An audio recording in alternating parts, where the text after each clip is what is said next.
अभी तक क्या पढ़ा हुआ है?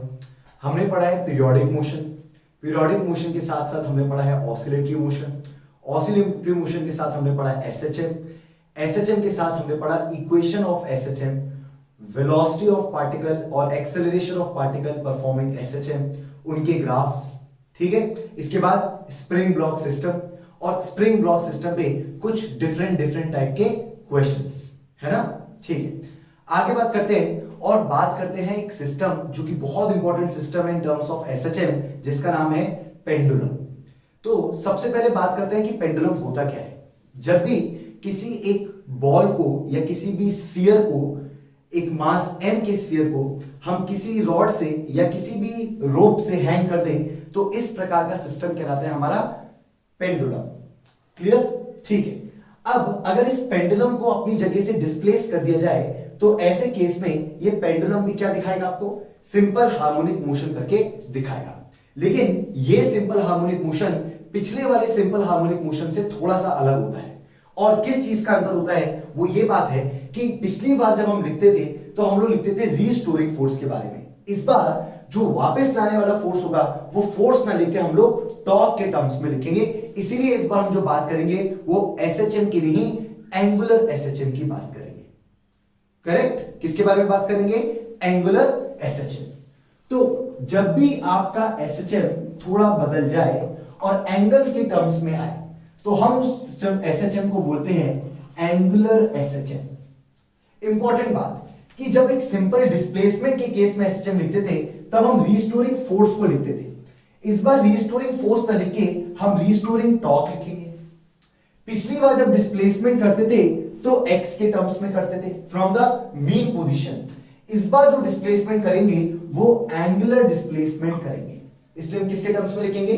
थीटा के टर्म्स में। और आप जानते हैं कि पिछली बार f directly proportional to x आता था, इसलिए इस बार restoring torque directly proportional to theta आना चाहिए, where theta is the displacement from the mean position. तो इस बार जो मीन पोजीशन से डिस्प्लेसमेंट आएगा वो हमारा कहलाएगा एंगुलर डिस्प्लेसमेंट। और इस बार जो वापस लेकर दिखाएगा, जो वापस लाएगा सिस्टम को, वो टॉर्क है, जिस टॉर्क को हम लोग बोल सकते हैं रीस्टोरिंग टॉर्क। फिर से अगर एक कांस्टेंट यूज किया जाए तो फिर से आप कांस्टेंट की जगह यूज कर सकते हैं k, जैसा मैंने फोर्स में भी यूज किया था। और वापस से मैं एक माइनस साइन लगा रहा हूं कि रीस्टोरिंग टॉर्क मतलब अगर डिस्प्लेसमेंट जिस डायरेक्शन में हो रहा है एंगुलर, उसके रिवर्स डायरेक्शन में आपका रीस्टोरिंग टॉर्क लगना चाहिए। इंपॉर्टेंट बात। अगर इस कॉन्सेप्ट पे बात करें जिसमें हमने रीस्टोरिंग फोर्स की जगह किसको इंट्रोड्यूस कर दिया? रीस्टोरिंग टॉर्क को, तो फिर आप इस टाइप के पेंडुलम क्वेश्चंस को आराम से समझ सकते हैं, इसके कॉन्सेप्ट को आराम से समझ सकते हैं। क्लियर, ठीक है। तो अगर हमें इसका एसएचएम निकालना है, इसका टाइम पीरियड का एसएचएम निकालना है, तो हम डायरेक्टली इसको सॉल्व करने के लिए रीस्टोरिंग टॉर्क पे ध्यान देंगे। ठीक है, तो सबसे पहले क्या करते हैं, इसकी मीन पोजीशन पता करते हैं। आप जानते हैं जब पेंडुलम को वर्टिकली लटकाया जाएगा तो इसका जो वेट है mg वो डाउनवर्ड लगेगा। और अगर वेट आपका डाउनवर्ड लग रहा है तो ऐसे केस में ये अपने इक्विलिब्रियम पोजीशन को मेंटेन किया हुआ है। अब हमें जो डिस्प्लेसमेंट करना है, एंगुलर डिस्प्लेसमेंट, वो कहां से करना पड़ेगा? मीन पोजीशन से करना पड़ेगा। तो मीन पोजीशन से इसको सरका देते हैं फटाक सीना, कितना एंगल? थीटा एंगल सरका देते हैं। तो मैंने आपके बॉब को थीटा एंगल सरका दिया from where? The mean position. Theta angle सरका दिया from where? The mean position. देखते हैं अगर इसको थीटा एंगल सरकाया तो कौन सी फोर्स का टॉर्क, कौन सी फोर्स का टॉर्क इसको वापस लाने की टेंडेंसी दिखाएगा। तो जो फोर्स लग रही है अभी भी वो कौन सी लग रही है? इसका वेट mg, और एक और फोर्स लग रही होगी जिसका नाम होगा टेंशन फोर्स। अगर ध्यान से देखें तो इसमें जो टॉर्क आ सकता है वो इस वाली रोप के परपेंडिकुलर आना चाहिए। तो अगर एंगल्स को डिस्ट्रीब्यूट करें तो अगर ये थीटा एंगल है तो क्या थीटा एंगल यहां भी दिखा सकते हैं? अच्छी तरीके से देखिए, क्या थीटा एंगल हम लोग यहां दिखा सकते हैं? अब सोचिएगा कि mg के अगर दो कंपोनेंट तोड़े जाए, एक कर दिया जाए mg का cos थीटा और दूसरा कंपोनेंट कर दिया जाए mg का sin थीटा, जो किसके परपेंडिकुलर आ जाए? रोप के परपेंडिकुलर आ जाए। तो ऐसे केस में जो टॉर्क या जो चीज वापस आएगी वो mg का sin थीटा है, जो रोप के परपेंडिकुलर है। इसलिए टॉर्क किस वजह से मिलता है? आपने टॉर्क जानते हैं थोड़ा सा, तो टॉर्क किसकी वजह से मिलता है? वॉली फोर्स की वजह से, जो कि force perpendicular to the distance हो या रो हो। तो अगर मैं टॉर्क लिखना चाहता हूं हिंज के अबाउट, टॉर्क अबाउट हिंज, तो टॉर्क में आता है force into R, F into R, लेकिन एफ और आर एक दूसरे के परपेंडिकुलर होने चाहिए। मान लेते हैं रोप की लंबाई है एल, तो ये अगर एल है तो ये भी कितना हो जाएगा? एल। यहां से लेकर यहां तक का लेंथ कितना हो जाएगा बेटा? एल। अगर ये लेंथ एल हो गई तो जो फोर्स परपेंडिकुलर है इस लेंथ के वो mg sin थीटा है, ना कि mg cos थीटा। तो जो टॉर्क में आएगा वो mg sin थीटा आएगा, ना कि mg cos थीटा। तो मतलब इधर mg cos थीटा का कोई काम नहीं है। तो टॉर्क लिखने के लिए हमको किसको यूज करना पड़ेगा? mg sin theta force into perpendicular distance, and perpendicular distance from the hinge is l। क्या आपको टॉर्क समझ में आया? ये टॉर्क इस सिस्टम को वापस लाने की कोशिश करेगा, जबकि डिस्प्लेसमेंट एंटी क्लॉकवाइज डायरेक्शन में है और टॉर्क क्लॉकवाइज डायरेक्शन में है, इसलिए एक माइनस साइन इंट्रोड्यूस कर देते हैं। सेम कॉन्सेप्ट, माइनस साइन का अभी भी कॉन्सेप्ट वही है। जब हम रीस्टोरिंग फोर्स लिखते थे, जिस कॉन्सेप्ट को हम उधर यूज करते थे, सेम कॉन्सेप्ट हम यहां पे यूज कर रहे हैं। ठीक है, चलिए आगे बात करते हैं। अगर मैं एक साथ में सिंपल सा कंडीशन भी यूज करना स्टार्ट करूं, दैट इज कि जो भी डिस्प्लेसमेंट किए गए हैं वो लार्ज डिस्प्लेसमेंट्स नहीं है, लार्ज डिस्प्लेसमेंट्स नहीं है, मतलब जो भी एंगुलर डिस्प्लेसमेंट किए गए हैं दैट आर वेरी स्मॉल। तो आप जानते हैं ऐसे केस में sine theta can be replaced by theta, that is for small angular displacements. Small angular displacement के लिए आप साइन थीटा को किससे रिप्लेस कर सकते हैं? थीटा से। और टॉर्क का फॉर्मूला आपके पास तैयार हो जाएगा, टाउ इक्वल्स टू, ध्यान से देखिएगा, tau equals to minus mgl और एक टर्म थीटा। इंपॉर्टेंट बात, स्मॉल डिस्प्लेसमेंट के लिए ही बता रहा हूं मैं केवल, लार्ज डिस्प्लेसमेंट हो गए तो आंसर अलग हो जाता है, इसलिए mgl इंटू थीटा। क्या आप इन दोनों को कंपेयर करके अब मुझे k की वैल्यू बता सकते हैं? क्या दिख रहा है? k की जगह जरा कंपेयर करिएगा ढंग से, थीटा की जगह थीटा दिख रहा है और k की जगह आज कौन दिख रहा है? k की जगह दिख रहा है mgl। कंपेयर करिए, k की जगह क्या दिख रहा है? mgl।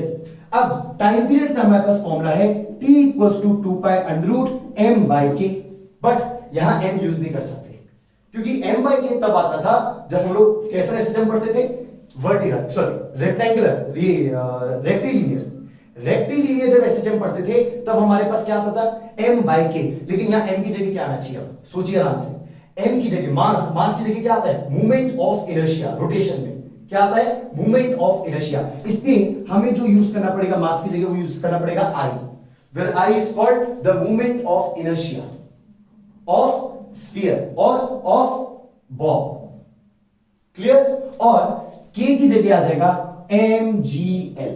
Important answer, very important answer, 2 pi under root of I upon mgl, है ना? समझ में आया?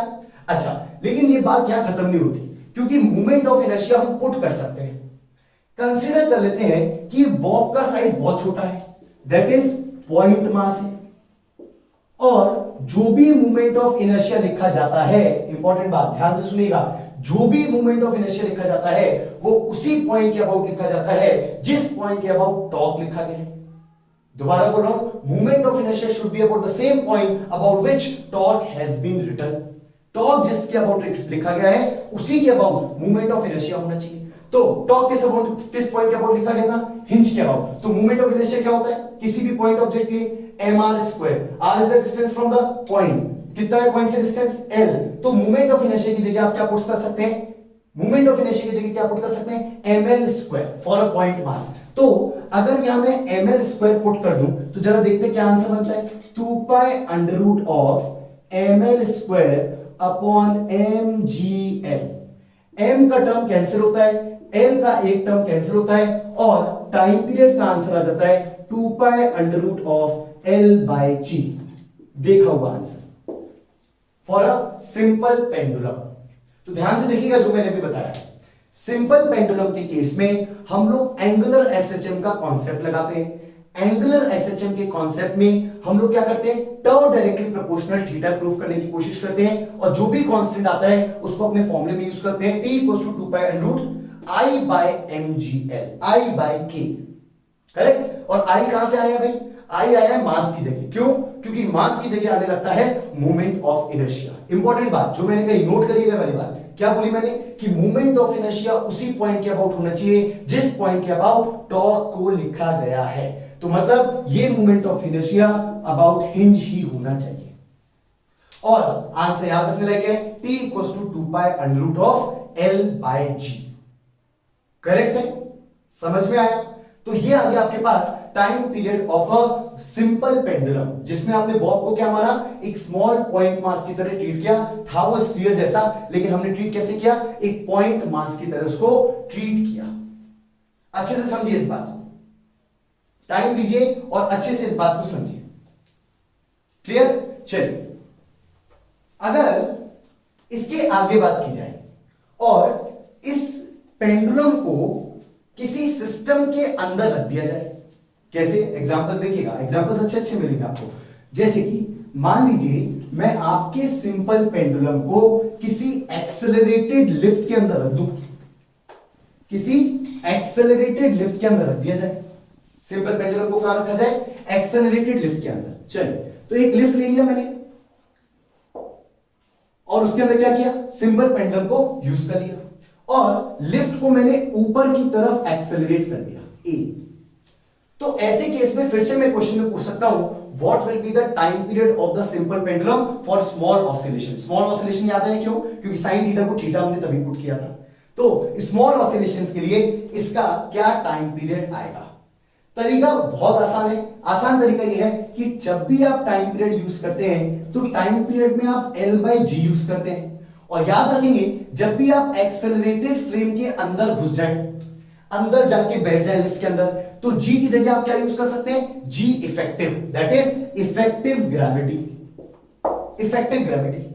और इफेक्टिव ग्रेविटी में कॉन्सेप्ट ये है कि अगर लिफ्ट ऊपर की तरफ एक्सेलरेट करती है तो effective gravity can be written as G plus A, correct. कितना लिखा जा सकता है, G प्लस ए। तो ऐसे केस का टाइम पीरियड आप डायरेक्टली बता सकते हैं, आपको अलग से दोबारा इसका डेरिवेशन करने की जरूरत नहीं पड़ेगी, आप डायरेक्टली इसका आंसर बता सकते हैं कि इसके केस में टाइम पीरियड का आंसर होना चाहिए t equals to 2 pi under root of L upon G plus a. Directly मैंने G इफेक्टिव की जगह यूज कर लिया G प्लस ए। कोई परेशानी, कोई परेशानी, ठीक है।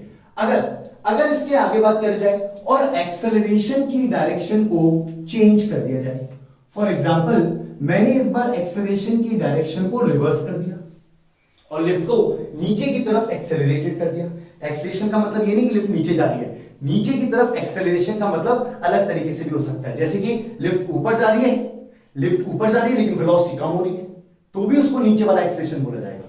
सोचिए ऊपर की तरफ लिफ्ट जा रही है बट वेलोसिटी इज डिक्रीजिंग, तो एक्सेलरेशन तो नीचे हुआ ना, क्योंकि वेलोसिटी ऊपर की तरफ घट रही है, तो एक्सेलरेशन कहां हुआ, नीचे हुआ। तो इस केस को हम ऐसे बोलते हैं, ये मत बोलेगा कि लिफ्ट ऊपर या नीचे जा रही है, ये बोलेगा कि एक्सेलरेशन नीचे की तरफ है। तो अगर इस केस में एक्सेलरेशन नीचे की तरफ है तो ऐसे केस में टाइम पीरियड का आंसर क्या होना चाहिए भाई, सिंपल सा L बाय G इफेक्टिव, और G इफेक्टिव की जगह इस बार क्या यूज हुआ था, G माइनस ए, G इफेक्टिव की जगह G माइनस ए, और ये तैयार हो गया time period for lift accelerating downward.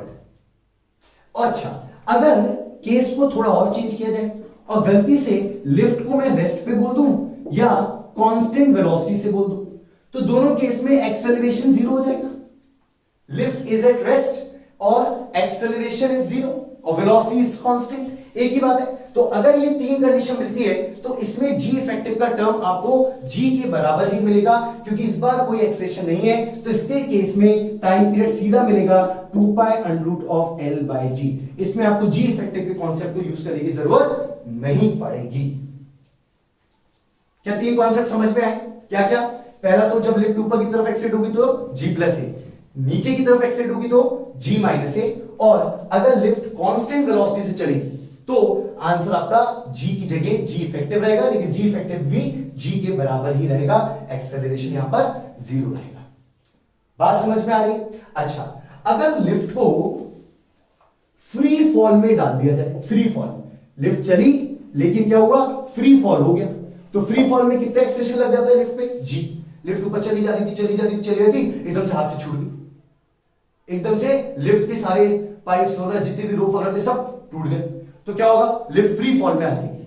अगर लिफ्ट फ्री फॉल में आ गया तो मतलब कितने एक्सेलेरेशन से नीचे गिर रहा है, जी से गिर रहा है। अगर जी एक्सेलेरेशन से नीचे गिर रहा है तो इसी केस में ए की जगह जी लिख दूंगा, और अगर ए की जगह जी लिख दूंगा तो ए की जगह जी लिखने से टाइम पीरियड किसको टेंड कर जाएगा, इनफाइनाइट को। इसका मतलब the pendulum will not oscillate, इसका मतलब उसका ओमेगा 0 हो चुका है एंड टाइम पीरियड इनफाइनाइट, मतलब it is not oscillating, not oscillating. Important बात, चार के समझ में आए। पहला, ऊपर की तरफ एक्सेलेरेशन, नीचे की तरफ एक्सेलेरेशन, वेलोसिटी कांस्टेंट, रेस्ट और एक्सेलेरेशन 0। और अगर एक्सेलरेशन नीचे वाला g के बराबर हो जाए, या इसको आप बोल सकते हैं condition of free fall, freely falling object का केस। समझ में आ रहा आपके वाली बात, समझ में आ रही वाली बात। अच्छा, लास्ट और अच्छी चीज कि अगर इन सबको हटा के एक्सेलरेशन को हॉरिजॉन्टल डायरेक्शन में दे दिया जाए, किस डायरेक्शन में दे दिया जाए, हॉरिजॉन्टल डायरेक्शन में दे दिया जाए, और इस केस में फिर से आपसे टाइम पीरियड पूछा जाए, तो इस केस में जब टाइम पीरियड निकाला जाता है तो जी इफेक्टिव की जगह यूज किया जाता है under root of g square plus a square. क्या यूज किया जाएगा, under root of g square plus a square. A is the horizontal acceleration of the lift. तो ऐसे केस में जो टाइम पीरियड आएगा वो टाइम पीरियड में आप क्या यूज कर सकते हैं, P equals to 2 pi under root of L by g effective, और जी इफेक्टिव की जगह आप यूज कर सकते हैं under root of g square plus a square. ये कब आएगा, जब आपका लिफ्ट हॉरिजॉन्टली एक्सेलरेटेड होगा। तो पहला case, upward acceleration, downward acceleration, velocity constant, rest और एक्सेलेरेशन 0, फ्री फॉल या हॉरिजॉन्टल एक्सेलेरेशन। क्या ये सारी कंडीशन आपको समझ में आ रही है अच्छी तरीके से, क्या ये सारी कंडीशन आपको समझ में आ रही है अच्छी तरीके से, ठीक है। इस केस में एक छोटी सी इंपॉर्टेंट बात और है कि इस केस में जो इक्विलिब्रियम पोजीशन है वो भी चेंज कर जाती है। इस केस में जो इक्विलिब्रियम पोजीशन है दैट आल्सो चेंजेस। अब इक्विलिब्रियम पोजीशन ये नहीं रही। आप जानते हैं अगर लिफ्ट को हॉरिजॉन्टली एक्सेट करते हैं तो ऐसे केस में आपका पेंडुलम पहले से ही थोड़ा सा टिल्टेड ही मिलेगा, और इस बार इक्विलिब्रियम पोजीशन पुरानी वाली नहीं होके पिछली वाली से थोड़े से एंगल पे आएगी। जैसे पानी टेढ़ा हो जाता है वैसे ही लिफ्ट एक्सेट करने से पेंडुलम पहले से ही टेढ़ा हो जाता है। तो ये इस बार इसकी इक्विलिब्रियम पोजीशन है, इससे आप डिस्प्लेस करेंगे तब आपको ऐसे चल दिखेगा। अगर कोई आपसे पूछ ले कि जो नई इक्विलिब्रियम पोजीशन है वो कितने एंगल पे है, तो उसका एंगल आता है tan theta equals to a by G. पढ़ा हुआ है आपने लॉज ऑफ मोशन चैप्टर में। हम जब सूडो फोर्स पढ़ते हैं तब हम इस बात को ध्यान देते हैं कि पेंडुलम को अगर लिफ्ट के अंदर डाल दिया जाए तो पहले से कुछ एंगल, पेंडुलम को अगर हॉरिजॉन्टली एक्सेलरेटेड लिफ्ट में डाल दिया जाए तो पहले से ही कुछ थीटा एंगल पे दिखाई देता है, और वो थीटा एंगल किसके बराबर होता है, tan थीटा किसके बराबर होता है, a बाई जी के बराबर होता है। इस बार ये पहले से ही इसकी इक्विलिब्रियम पोजीशन बनेगी। तो सारे केसेस एक बार अच्छी तरीके से पढ़ लीजिए, इस वीडियो को एक बार और देख लीजिए, जिससे आपके दिमाग में सारे केसेस एकदम अच्छी तरीके से क्लियरली सेटल आउट हो जाए। क्लियर? अब इसके आगे जो हम डिस्कस करेंगे वो हम डिस्कस करेंगे अपने नेक्स्ट वीडियो